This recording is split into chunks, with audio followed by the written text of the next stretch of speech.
Downloading data from Microsoft Teams can be essential for record keeping or analysis. Follow these steps to successfully download your data. Step 1. Open Microsoft Teams.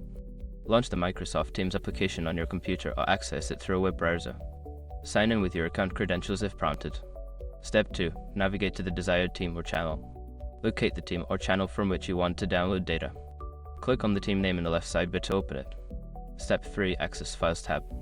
Once you are in a desired team or channel, click on the Files tab at the top of the window. This will display all files shared within that team or channel. Step 4. Select files to download. Browse through the files listed and select the ones you wish to download. You can click on individual files or select multiple files by holding down the Control key while clicking. Step 5. Download the selected files. After selecting the files, look for the download button, usually located at the top of the file list. Click on it, and the selected files will be downloaded to your computer. In conclusion, downloading data from Microsoft Teams is a straightforward process that allows you to keep important files and information at your fingertips.